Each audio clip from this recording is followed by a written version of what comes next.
guys, welcome back to another episode of the Voices of the UAE. Today we have another guest and we have the beautiful, lovely Aliyah. Hello. Hello. Welcome to the podcast. Thank you for having me. No problem. How are you? Good. I'm good. Thank you so much. Excited to deep dive into living I'm and life in excited the to UAE? ask all the questions. I'm so looking forward to having a little chat. Yes. you. So we're going to start off with the background and move. So where were you before the UAE? Okay, so I came from London. Yes. It's going to be basically 3 years now. Wow. Just came from London. Mind you, I've never been to Dubai. Oh, you UAE. hadn't been here? No, I just was like, I did research for maybe about 2-3 weeks, doing a deep dive. I had the thought, it was planted in my mind. I was choosing between here and a couple other cities in different regions. And I was just like, yeah, I'll just choose Dubai. And also I had a few friends that had moved over a couple months ago. And I was like, oh yeah, I'll just do it. So yeah, I came from London just one day, decided to book a flight, one-way ticket and figure it out from there. Wow. But I have a lot of reasons as to why I moved. Let's dive deep into kind of the reasons why. So like, what would you say brought you here? Like, why did you pick Dubai? Even like within the UAE, like what brought you here? Okay, so there's financial reasons. There's so obviously everyone sees the UAE, Dubai in particular, as a place where you come for opportunity. Yep. That obviously was very attractive. I mean, you know, in terms of finances, it's tax-free, so everything that you make is in your pocket. That was very attractive to me. Just the fact that you could meet so many different people, and the weather is another aspect of things. I was like, you know what, this is the time where I just go for my dreams because I just want to be in a hot country. I love the summertime. I love the heat. So I definitely was like, okay, now it's time. And also the spiritual side of things. I actually wanted to lean deep into God because I had a very interesting, traumatic situation that happened on a fitness show that I was on. And it shook me to my core where I was like seeking God because I realized that with what I saw when I blacked out was very scary for me. So I decided to actually figure out how I can build this relationship with my savior. And I thought at the time I was going to lean into Islam as I was Muslim at the time. And I thought, you know what, let me go to a country where no one knows me because I didn't practice it correctly in the UK. I wasn't wearing my hijab all the time. I was just wearing it to pray. I'd been Muslim for 5-6 years by then. And I was like, I'm not feeling the benefits of what other people have, like what my partner at the time had. So I was like, let me figure this out for myself as a single lady with no responsibilities. Let me actually really deep dive into it. Because every now and then there would be a time where I felt like God was wanting to build something with me, but I just didn't know how to do that. So I came here, my suitcases, my Quran, my little prayer mat, came to Dubai, booked a ticket to just be somewhere where no one knows me. But mind you, I met somebody that knows me on the plane. And then I arrived and somebody knew me on the street. So I was like, okay, this is whatever, but I'm just doing it for God and other reasons. So many reasons why I came here, but that was also a huge one. Yeah. Huge one. And I think as you said, like Dubai is so small. So you thought you're going to come here, know no one, fresh start, and then you see someone on the plane here. Yeah, it's very small. Everyone comes here. Yep. You know, I came bang on January 1st. So we did the fireworks and the whoa, Happy New Year on the plane. So yeah, it was very interesting. A real like fresh start. Why not? And what would you say your biggest like maybe culture shock was when you got here? I was just speaking to someone just now before I got in. I was like, he's been in Dubai for 3 months. And I was like, do you know how to speak Dubai language? So that's a culture shock. So, you know, I mean, obviously the UAE, 88% is expat, and a huge amount of that percentage is Indians, Pakistanis, and they like a lot of the workers are delivery drivers and people that will help you with so many different things. They're so amazing here, but they have a way of working, you know. Sometimes you just have to speak a little bit of broken English, you know, instead of saying, I realized I was saying too many words in one sentence. I was like, hi, how are you? I would love for you to fix my bed, please, if you could just make it this way. And he's like, what? And I was like, oh, okay, I'm not understanding. Weeks went by and it's like, you fix bed now, please, thank you. Like, that's how you have to speak. Yeah, that's that's Dubai one thing. English. And with the locals as well, actually, in real estate, when I was doing I was having a conversation with the landlord one time. She was just like, halas, halas, like very quick. Yeah. I was saying too many words. And my manager was telling me, Aliyah, you're speaking for too long. You just get to the point. And I'm like, okay, so you really have to just get to it and speak. So that's one culture shock because, you know, London, you explain things. We like to talk. We like to have conversations. We have a different way of working. But here it's like boom, boom, bam, hurry up. You're speaking too long. Kind of thing. You do feel that rush that everyone says you have here. I definitely felt that as well. I think coming here, after a few weeks, I was, you know, pronunciating things. And I started to question my English abilities because people weren't understanding me. But I learned that I'm using too many words. I'm explaining in too much detail. Just get to the point. Yes. Short, sweet. Short, sweet. What? Too many words. Just get to the point, you know? Yes. Yeah. And would you say you had any hard parts of settling in? So obviously moving, completely new environment. You've never been to the UAE before. You've never been to Dubai before. Would you say there was anything you struggled with, like just settling in? Absolutely. Do you know where we are? Do you know where we are? Look, when you come to Dubai, especially if you haven't been before, can you imagine? I think, 26 years old, 25, 26 years old, single, in Dubai, never been here before. You get whipped with the bling, the flash, the lights, right? Everything is just there's just so much happening every single hour of the day. Honestly, you can do something for every single hour of the day. Yeah. And that opens up doors of sin, basically. And obviously, like I told you, remember, if you go back to why I came to get closer to God, I went the complete opposite way here. When I first landed, the first 3 to 6 months, my goodness me, I went to the club for the first time, like really actually going to the club. I went to the club I started drinking again after not drinking for so many years, like 6 years. I started drinking again, got so drunk. I just had the wrong people around me that I would say, but I chose to be around those people because it was fun. It was a way of me of just feeling like I was having that fresh start, but it was so deceptive. Right, it wasn't all real, and you can fall into that very scary pool here.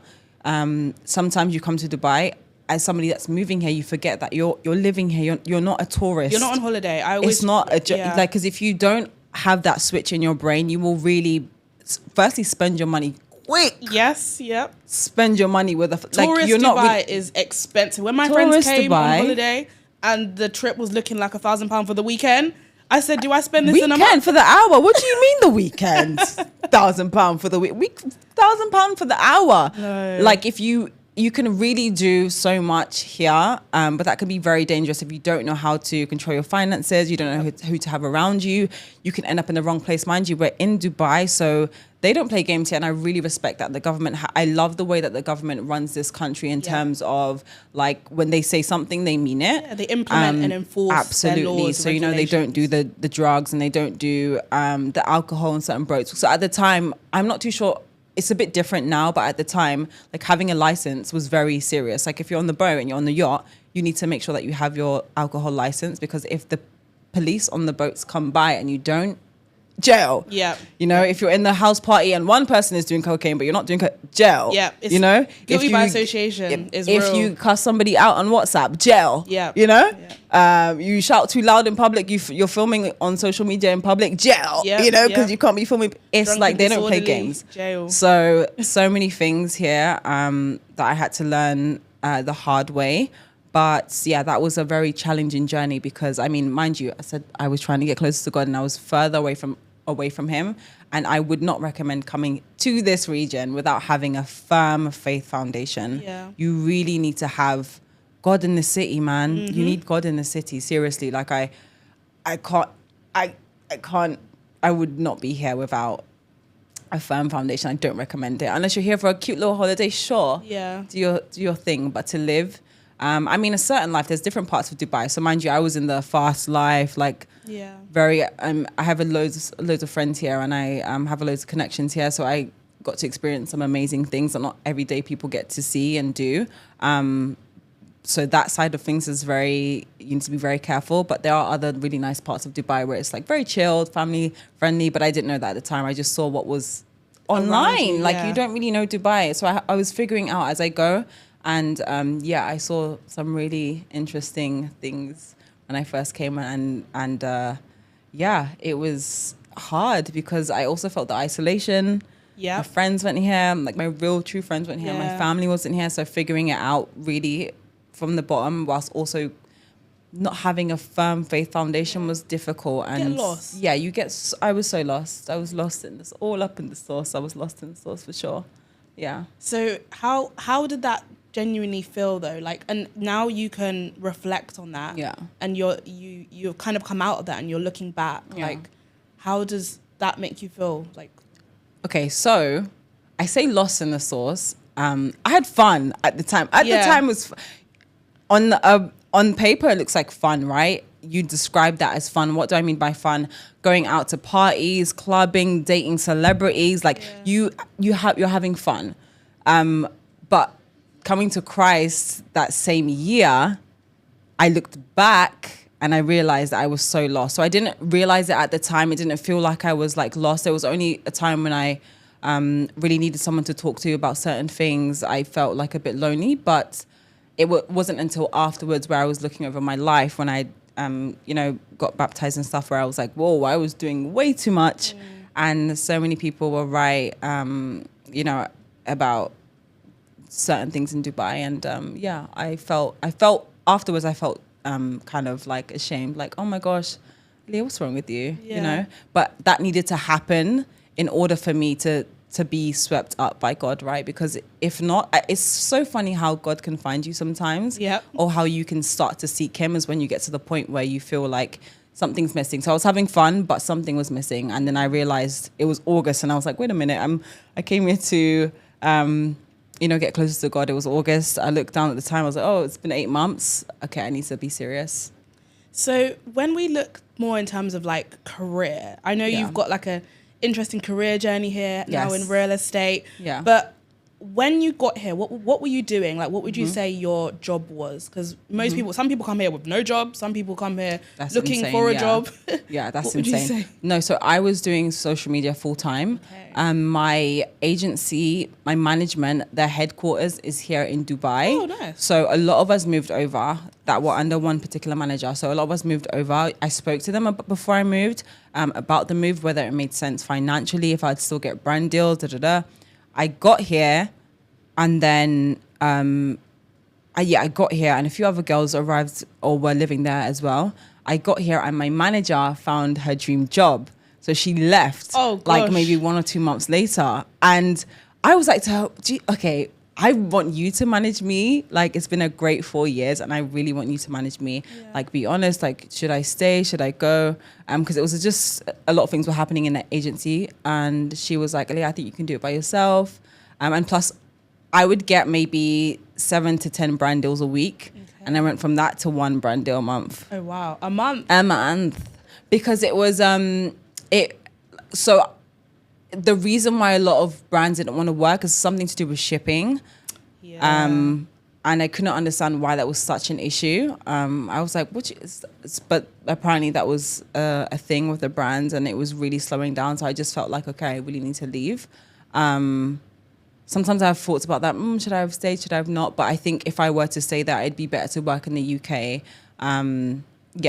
So I left that and then I wasn't doing anything for a while, but I had enough savings to figure it out. And then I got an opportunity to do social media marketing. I had I have someone in close proximity to Anthony Joshua and I was handling his brand for 1.5 years.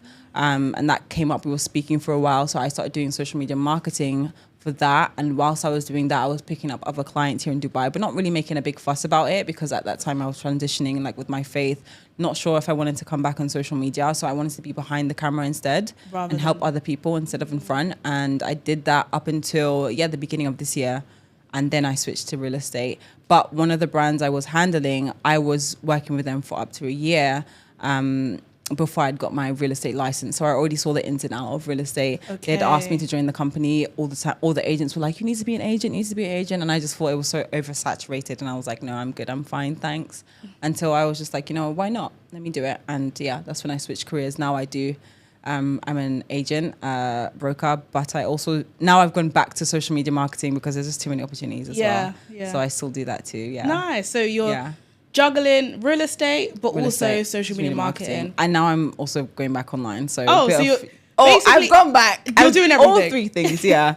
Let's talk about like, you know, coming over here as well. In the beginning, your brand deals like kind of completely changing. Absolutely. What would you say it's like for someone in that industry coming here in the UAE? Like, my perception would be that it's a different audience out here, but then obviously you move here, but your audience is still predominantly from the UK because you haven't really tapped into the UAE market. So how do people kind of navigate that space? Is there a difference?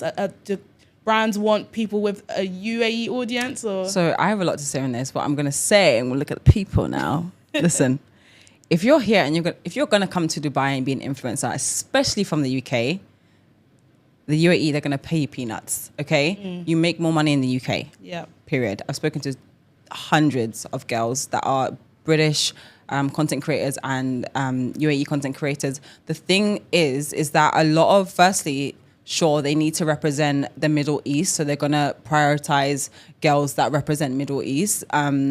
You might be the token black girl sometimes. I do realize sometimes I'm just the one black girl that gets invited for certain events. I'm okay with that. I see that as opportunity. I don't care. But yeah, they do not pay. They're very behind in terms of everything, structure, briefing, everything. They're so behind. It's just not the way that I work back in the UK.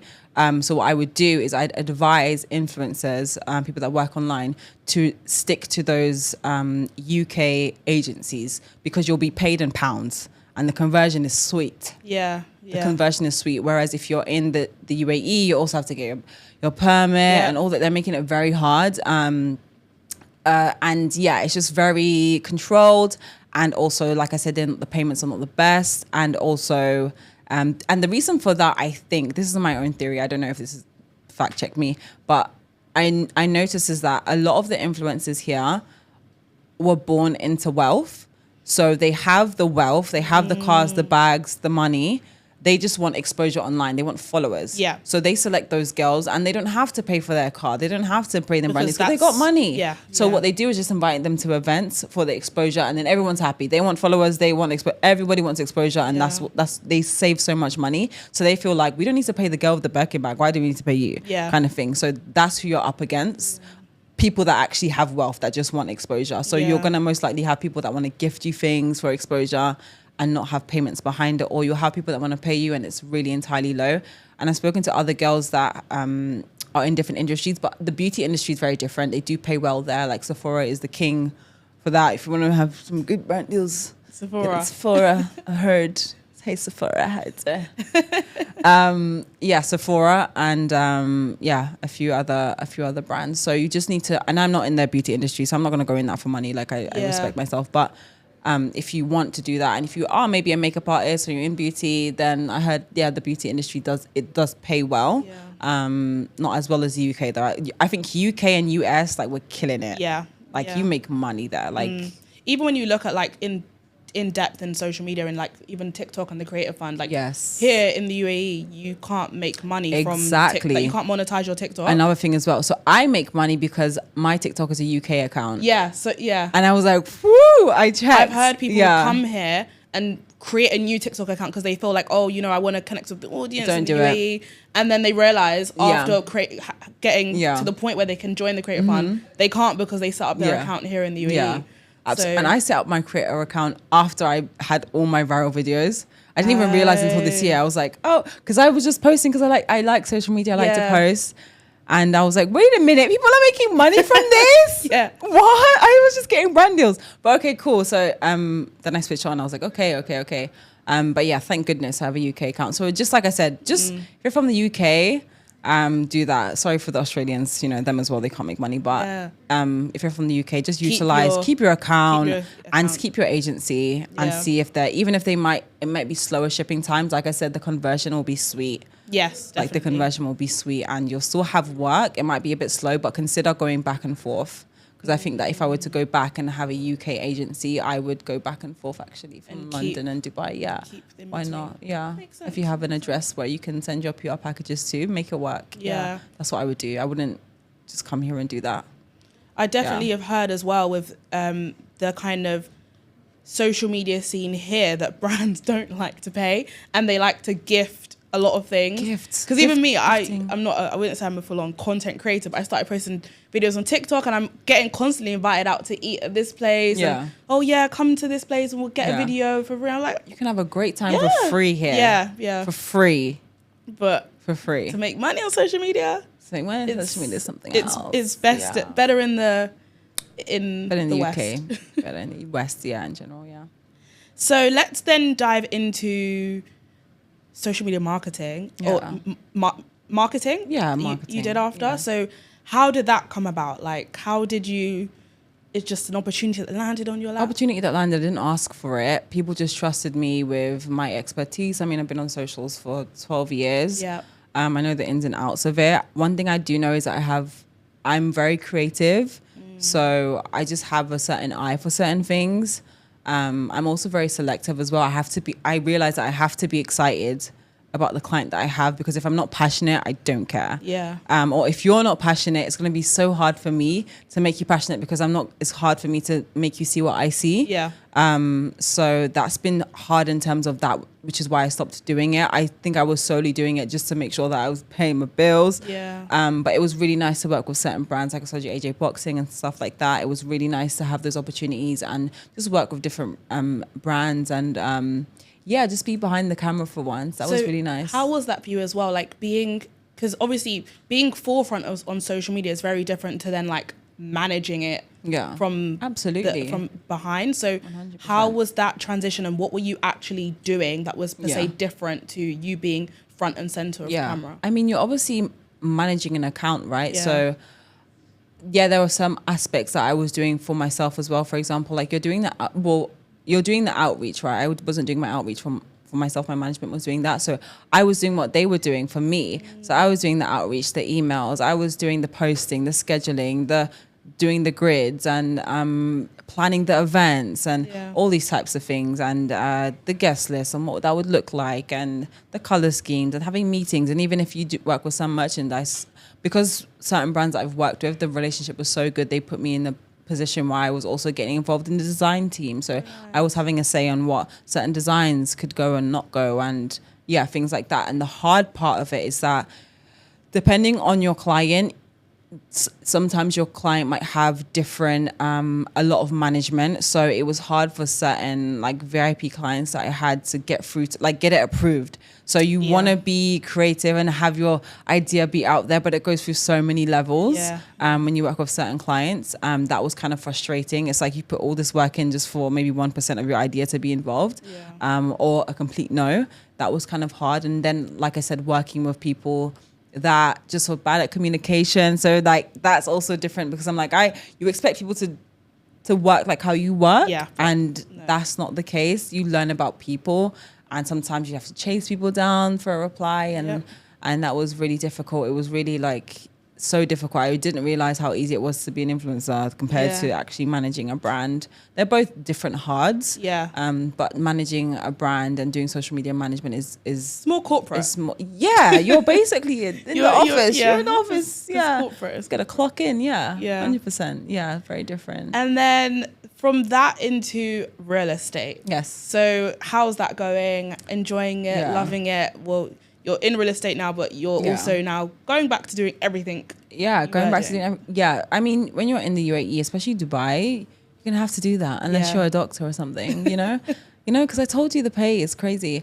But and eventually you'll get to do something by itself when it picks up. So real estate, I'd say 90% of it is commission based, right? Yeah. So if you don't make a sale, then there's no money. Don't get paid.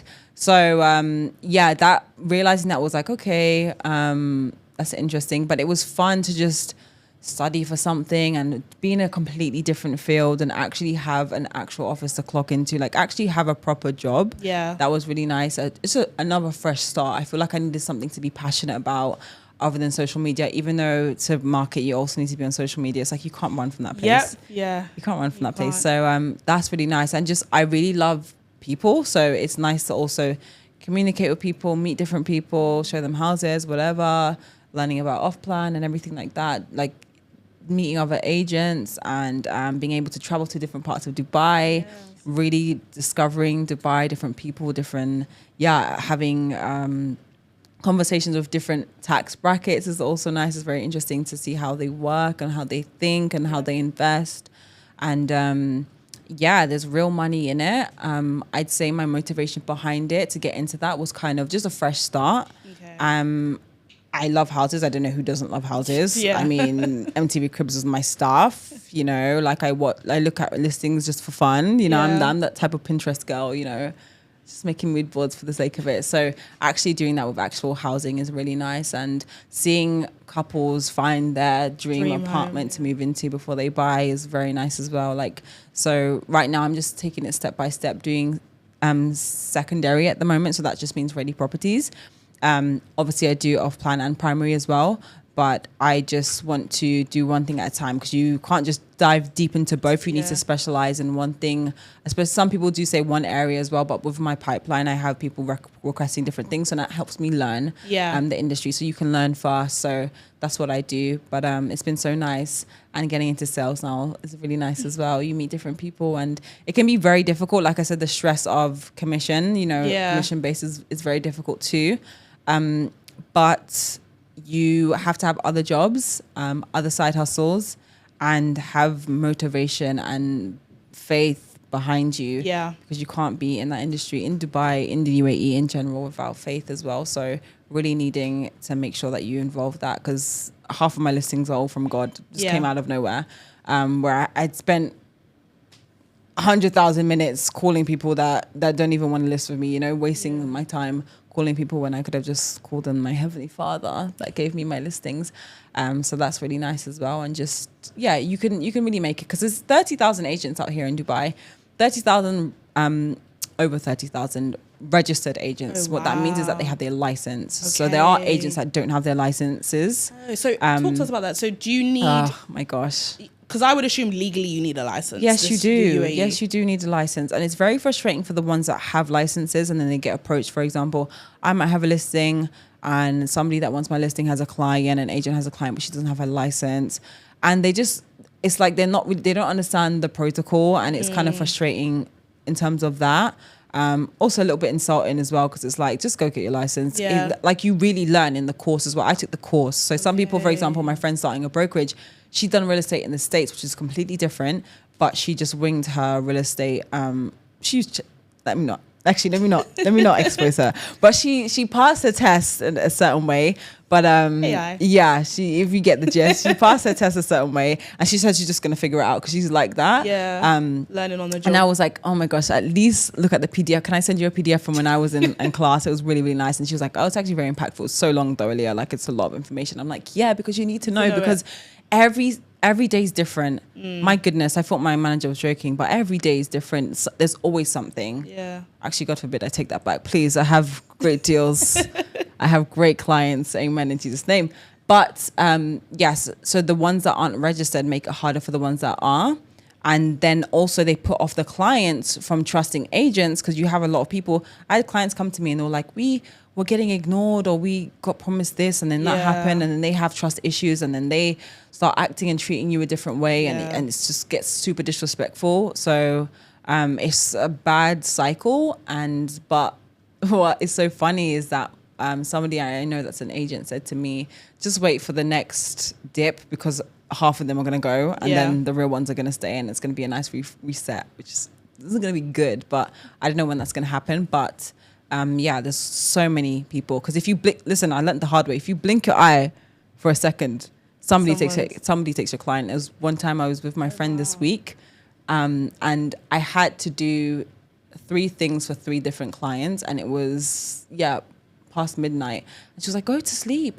And I was like, sleep? Yeah. By the time I wake up, Jeremy or Molly or somebody has my client, in their hands. What do you mean? Like, I can't, because you learn the hard way. Oh, sorry, Aliyah, oh my gosh, you were amazing, but we went with this other agent because they said this, they said that. Or people will it's like they sniff clients around and they steal them.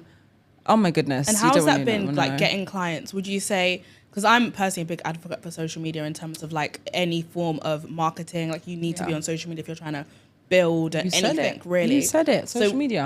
Would you say a lot of your clients have come through social media? Social media, word of mouth is also very good as well. Yep. I helped a few clients with the Tiger Fire in Marina when that happened.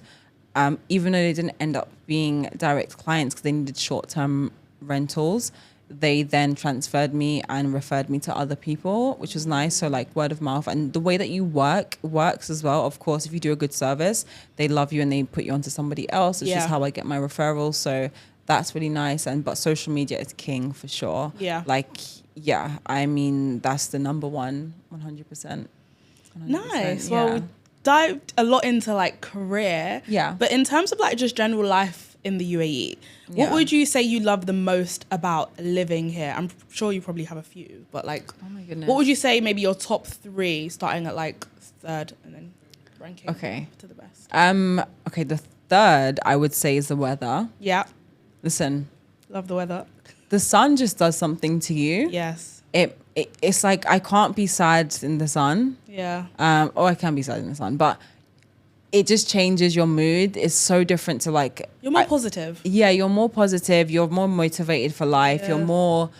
You're just in a happier mood. Yeah. The second thing I think that I like is I like meeting people with different backgrounds that have a similar mindset as you. So, I mean, everyone comes here, majority of people come here for opportunities. And when you meet people, they're so happy to just work with you, or they'll be like, why didn't you start this years ago? Or they just motivate you. Whereas back home, sometimes you feel like you reach a limit, or sometimes you feel like people want you to do good, but not better than them. I always say that. So, I feel like the one thing I love about the UAE is people just want to help you. Yeah. Uncapped. Like they just... Whereas I think in the UK, people want to help sometimes, but they never really want to help you succeed beyond them. Yeah. It's like capped at, okay, like, I'm here, you can join me here. Yeah. But then I don't really want you to... Absolutely. 100%. So you have that in the UK. So coming from that, I just love how open everyone is. And I mean, obviously, there's just so many communities that you can tap into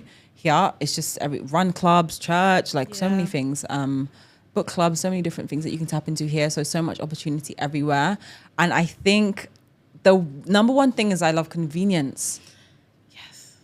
What did I order? I'm doing the Hallelujah challenge, right? And what did I order this morning? I ordered my breakfast at 5 a.m. I ordered like a coffee and like a croissant at 5 a.m. Just like, why not? And I realized, wait, hold on. This is crazy because in the UK, after 6, forget about it. Yeah. Like for shops, like malls and stuff like that. So every hour of the day you can be somewhere and be doing something. There's restaurants that are open for 24 hours, like really good ones. There are lounges open for 24 hours, really good ones. There are places that you can go that are open. There's a night beach here in Dubai. Yeah. There's things that you can do for free. You don't have to even pay too much. There's so many amazing things. Convenience is great. Like anything that you need, you can, do you know what? I feel like I need a massage. You can book someone will be here in 30 minutes. Yeah. It's insane. It's like anything. My nail chipped. Somebody will be there. Yep. I need a blowout. Somebody will be there. The convenience my goodness, unmatched. It's insane. It's actually a bit, I broke my watch, my Apple Watch, and I was like, oh my gosh, I need this fixed. Same. I was in a mall. I found somewhere online. They came to the mall I was in, picked up my watch from me, took it, returned it to me fixed in 3 hours. Yeah. And I had left the mall. I was back home. So they then dropped it back home at my door, all in one day. And no one's going to steal it either. And even the price, it was like maybe equivalent like £60 if I'm converting it. Literally. And I was just like... I know. Literally, there was one work morning last week that my laptop broke. The screen was messed up, or it just went black. And I found someone online. They picked it up, fixed it, 2 hours, brought it back. And I was like, this is... not normal. I just went back to work like no one even knew. And I was like, this is... It's a bit scary. It's good, but it can make you... The only scary part about that is that when you go back home into other places in the world, you're like, oh my gosh, this is like... Yeah. I remember somebody... Literally, I was in a Connect group and me and my friend's from the US, I'm from the UK, obviously. And our friend was born and raised in Dubai. And we were speaking about the traffic. But, Dubai right now, they're doing some certain roads that they're changing. Yeah. And she was like, yeah, the traffic is insane. It happened in 2013 as well. They're doing the roads right now, but it's going to take 6 months. Like 6 months? 6 months? Yeah. Go to the UK, that pothole will be there for 2 years. If you, and even with, like, I actually saw on Loving Dubai, somebody reported a pothole and filmed it. I saw that. Within the same day, they fixed it, like it didn't exist, because Dubai are very particular on how you. I think, was it the UAE police or something on Instagram? Yes, on Instagram. And you can message them on WhatsApp as well. Like, it's just, everything's convenient. Yeah. Everything's convenient. It's insane. I love the. And now with the flying taxis that are coming and stuff, like, it's just going to be insane. Oh, yeah, I've heard about that. It's going to be insane. So it's ahead of their time. I love it here. Yeah. So what would you say how has the UAE shaped your identity? So I know it's pretty much kind of shaped your career and being turbulent, but kind of good. You've gone through so many different industries and you're doing so many different things. But how would you say the place has really shaped your identity? I think it's made me, I wouldn't say it shaped me into this, but I was already that, but I just needed it to be dragged out of me a little bit more, like actually being a go-getter, because Dubai, like I said, if you go back to the government and how Dubai even came about, the innovation behind Dubai they're ahead of the world, in my opinion anyway. Like, they're just, everything that they think of, when you think of how this was a desert to where it is now, like in such a short period of time, is insane. So you can't be in the city and not be motivated. You can't be in the city and not have that like hustle within you. No matter what you're working towards, you're just going to have more oomph behind it. Being in Dubai, so that's definitely shaped me into that. Like, I'll always be grateful. Like, I can't ever say that I was here and I didn't. You can be here and not and feel like that you don't want to, because that might be embedded in you. But when you really are around the right people, you realize that this is people are really working really hard here. Like, everyone's working really, really hard here. The work ethic. Yeah, the work ethic is amazing. Yeah, and that's definitely helped me in all avenues. That's definitely shaped me. So being here has definitely added on to that. Yeah. And then I've got another kind of question or point for you. So some say success here is about connections. What would you say your take is on that? I agree. Yeah. Yeah, I agree. Somebody asked me, I don't know, sometimes I get messages about certain things and I'm like, same how I got into real estate. I didn't go look for it. I got connection, right? Yeah. My church, connection, how I made certain relationships, connection. It's all networking, being in the right place, knowing the right people, speaking to people. Yeah, you have to be intentionally just open to different opportunities, different experiences. And if you don't have anything to, obviously when you talk to someone, have something to offer. And if you don't have anything to offer, find something to offer. Everyone has a skill set. So find what that is.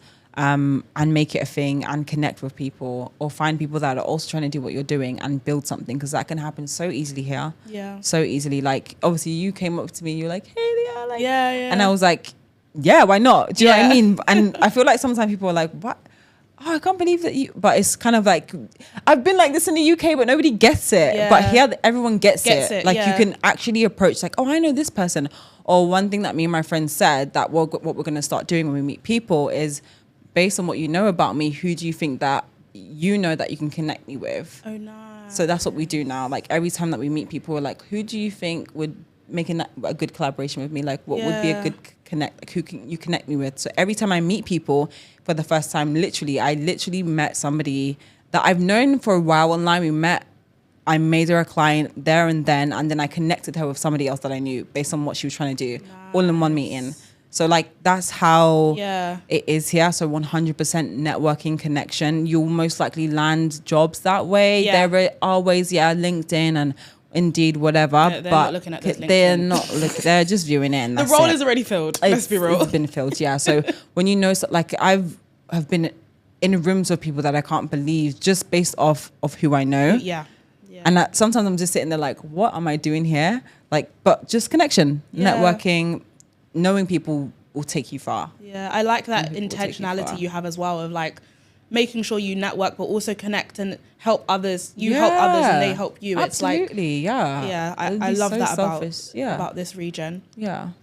And I think I probably know the answer to this, but what tool or habit or community would you say helped you in the UAE? Helped you settle in, helped you feel that this is home? Church, hallelujah. Come on, somebody. Hallelujah. Praise the Lord. Yes, yes. The church community. And you know, some people will be like, what do you mean? Because I was like, what do you mean there's a church community here? So when I was coming to Christ, like actually building a relationship with him and he was leading me certain places, I was like, there's no way. Yeah. So when I was looking for churches, I saw an abundance of them here. That's one which I just thing. couldn't believe. People don't realize that there's a lot of churches and Christians in the UAE. Many. So many. Yeah. Different denominations. Different languages, different. There's like, even within your churches, if you're used to like in the UK being like predominantly black church, predominantly white church, or the UAE, you'll come and there's just a mixture of people. So many. You can find every kind of... There's no excuse, honestly. Yeah. So church was definitely one community. I mean, the church that I'm at now, I got invited to early on in my early stages of my transition, and I was scared. I was not ready for community yet. Yeah. I was still getting to know the word. I had not read the Bible, so I was still like, I was at a Bible-focused church. And I got baptized there, and that was nice. And I was in and I was out. No networking, talking to people, because it was like something that I didn't expect to do. Yeah. I didn't expect to give my life to Christ. So I was just trying to learn. That's where the stage that I was at. But even with that, finding that resource was good here in Dubai, because we're in the Middle East. Like, what do you mean? And then obviously a year later now, it's coming up to a year next month, that I went for the first time to the church that I go to. And I was ready to move forward spiritually. Yeah. I think I was just in a different place, which is why I left the previous church. But I thought that church was good for like new beginners, which they know they specialize in. Whereas the church that I'm at now, it was like actually community. Like you can't go there and not be spoken to, emailed, called, WhatsApped. They'll bombard you, but with love. And it's amazing because you'll meet so many different people there from so many different walks of life. And that's a great place to network as well. And you have that immediate, because every time you go and talk to someone to network, what you hear from professionals is that you need to find something, or in real estate as well, when we talk to clients or when we're trying to speak to sellers and basically get a client, you need to find something you relate to and then hammer in on that. So being in church, you already relate to having the same faith. You have that one common interest. And so it makes it easier to talk to people as well, especially as everyone's smiling and enjoying themselves. So nice. Yeah, it's really nice. Yeah. And to close out a bit, so what would your advice be to newcomers? So one specific thing. So what would be one thing you wish you knew before moving here? One thing I wish I knew what the visa process was like. I wish I knew what, because let me tell you that I got my freelance visa through a company, and when it came to renewing my visa, this company had disappeared, and I realized I was blacklisted. I was actually blacklisted because this company wasn't meant to be running their business anyway. It was just very There's dodgy. A lot of dodgy. There's so many people that are doing that. That's how many people make money here.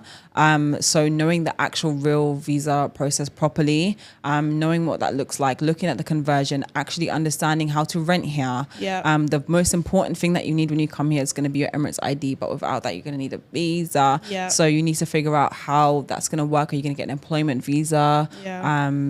A business visa, investor visa? Look at that before you come here, because you need that for everything. I lost my Emirates ID the other week. I misplaced it. I found it again. And I was like having heart palpitations because I need it every day for work, like to do viewings, booking in certain clients. And I was having heart palpitations. Like you need that for everything. You know, that's like your green card here in the UAE. So knowing that process, because people come here like, I want to rent. And I'm like, yeah, okay. What stage are you at with your Emirates ID? What? I'm like, what do you mean what? What are you doing? It's not like the UK. You can go there and you can just get a place. No, you need your Emirates ID to be able to rent long term. Everything, rent for everything. You need it for everything, for medical, everything. Bank accounts, everything. Phone bills, So look at that. Look at your passport. See how much time you have in the UAE to get that sorted out. Can you start your process from where you're staying? Do you have to start it here? Plan that. Look at flights. Look at prices. Look at what times are best to come to Dubai. I recommend summertime. Summertime, the prices go down for everything. So if you want to move in summertime, trust and believe me, you'll save a lot of coins, even though it's really hot. And then also when you do get your Emirates ID, then understand that the rental situation here. So people think that you can rent monthly, but it's hard. It's very hard. And it's just very different. So speak to an agent that will explain to you how the checks work, the amounts work, what that process looks like, and then just do research before you land here in Dubai, and actually have money. Yeah, when one you thing come. you need. Yeah. Do not come here and try and do like, unless God told you to, and He came up in your dreams, and Jesus said that, and He told you. Do not come here without. Don't do it. Don't do it to yourself. And you need an initial good pocket of savings. Thankfully, I came with a company. Yeah. So my experience was very different. My company paid for my flights here. Yeah. They put me in a hotel for a month when I didn't have my Emirates ID. It's amazing, So my expenditure was very minimal. Yeah. But then when I moved into my apartment, I didn't. Thankfully, I had a lot of savings. I had to pay for all the. You've got to switch everything on. You got to pay for this, pay for that, pay for that. And my company didn't cover that, but so you need to, whichever stage you're coming through. I think whether you're coming with a job that's things already set up. Yes. It's always good to be safe and have a good chunk of savings. Absolutely. And and just also to do your research on get to know the UAE, get to know Dubai, how that works. People come here with their Western mentality, which the UK, we're very outspoken, we're free and stuff like that. Not to say that you're not free here, but I'm just saying, know where you are. This is not London. Know the laws. Like, people come here and question, like, try to make it the UK. It's not the UK. They're this strict is Dubai. here in the sense that they enforce their laws. So if you're coming here, I would suggest you know the laws. And the more you speak to people, you understand, more of the nuances. Yeah. But definitely, at least, I think that's one thing probably people don't do. They don't at all look at the laws of the land they're coming to and then complain when they get here. Yeah. Because even jaywalking is a thing as well. People don't know that. I realized that. Yeah, especially Marina. Don't do it in Marina. Oh, Marina. Yeah. They have signs because it's like... Oh, wow. Yeah. To be honest, I didn't know that pretty well when I came in. But I realized because I was seeing signs. Yeah. And I was like, okay, let me just... In certain areas in JVC, I would just... And find out ways that because you don't have to spend too much money here. Speak to people that live here. Find out ways that can make your life easier. The Careem app. You don't have to book Uber. Uber is so expensive. Yeah. I don't want to say don't book Uber. I don't want to blacklist. Well, they are. Put your prices down, Uber. Put your prices down. What do you mean? There's other apps as well. Careem is an amazing app for everything: laundry, groceries, whatever. And there's hacks. There's so many hacks. So like, speak to people that can give you hacks on things. And I think once you're set up that way. But I would recommend visiting first. So have a holiday or two and actually explore as if you were living here. And have an idea of what that looks like. Spend some time here to really understand. Yeah. I completely agree. I think a lot of people come and then are shocked, but if you just maybe spend some time here, you understand. And the UAE is not for everyone. Like, as much as we love it, we're still here. Like, some people come, don't like it, and go home, and that's also that's all right. Okay. Yeah, absolutely. It's not for everyone, but you'd save so much time coming here, feeling the place out. But I know Dubai can feel different when you're on holiday. Yeah, so that's why I say pretend that you're living here because you have a different experience. Dubai holiday life is different. It's nice. It's very nice. I think everyone can agree this is a holiday destination, 100%. but not a living destination for everyone. Yeah, not a home for everyone. But And final question, what would you say is the best tip you have for thriving here? Thriving here, like I said, networking, speaking to people, putting yourself out there, social media, whatever skill that you have, master it. There's something, be present, be visible, go places. Just put yourself out there because someone is looking for you. Like I told you, this is a land of opportunity. And if you just you never know who you're sitting next to. You could be sitting next to your next business partner, your next opportunity, and pitch yourself any way that you can, and speak to people. You might make lifelong amazing friends that can change your life. Find love out here. Like, there's just so many things that you can do by speaking to people, and also speak to the camera, put yourself out there on social media, and just be consistent. And just do that, and you'll really see the amazing benefits of your work ethic here in Dubai. You definitely see the benefits for sure. Yeah. Well, thank you so much. Thank you, I think Anna. we covered so much. So this has been the Voices of the UAE. Thank you so much for listening. Thank you, Aliyah. Thanks for having me. For coming on and sharing your experience here in the UAE, and also being just so open. Thanks. Look out for more episodes. Thank you so much for listening. And remember to follow, like, subscribe, and comment. And if you have any questions of anything you are particularly interested in or want to know about the UAE, then leave a comment and we'll try and cover it in the next episode. Thank you.